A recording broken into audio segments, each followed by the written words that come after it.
It's time once again for Samsung to unveil new foldables and wearables at its third Unpacked event of 2025. And today we're going to take a closer look at the Galaxy Watch 8 series. Now that includes the Galaxy Watch 8 and the Galaxy Watch 8 Classic. I'm going to focus really on the differences between the Galaxy Watch 8 and the Watch 7, as well as some new features coming to the Watch 8 lineup together.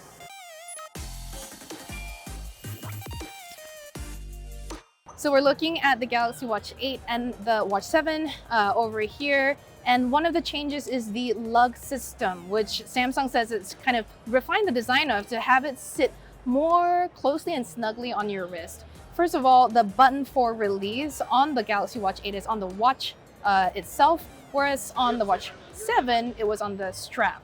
And also you can sort of see sideways that it's the curvature of the bands now is a little less rigid too, so it should, in theory, fit better on your wrist. And one other change on the design front of the Galaxy Watch 8, I called it the squircle because it's a square circle and I made up a word, but Samsung's calling this the cushion design.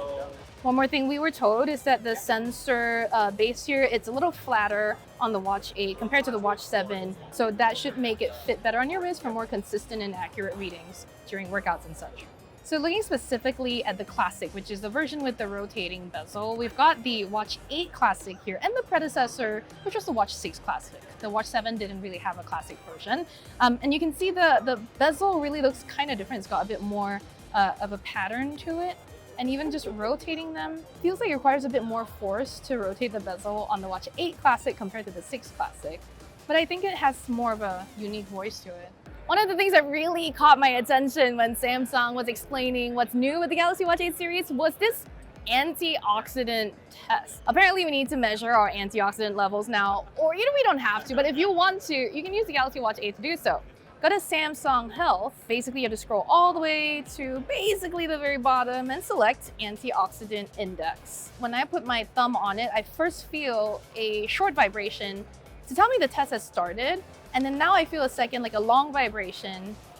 You can also view your score on the phone, which really gives you a little bit more info. So for example, you see now the 39 score is over here on the Z Flip 7. I'm gonna hit OK.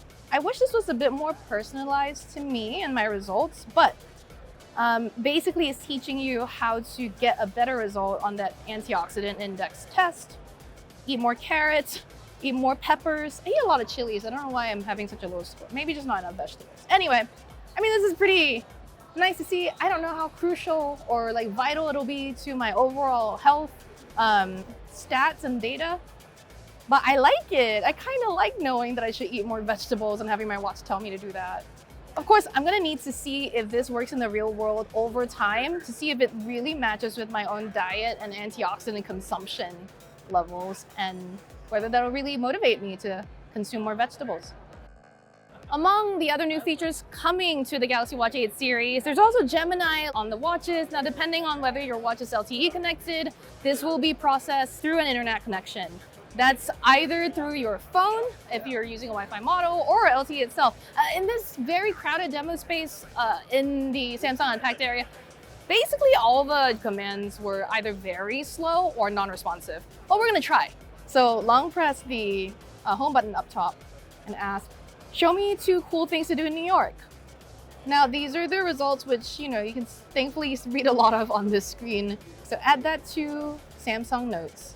So clearly the demos unit hasn't been set up, but in the fully set up situation, you're supposed to be able to get Gemini to do things like interact with first-party Samsung apps as well as Google apps. So you can say, add that to Samsung Notes or add that to Google Tasks, and it should show up. We experienced a lot of trouble with this here at the demo event so far, so I'm reserving my judgment. But it is nice, right, to be able to take a note on your watch and have it show up on your phone.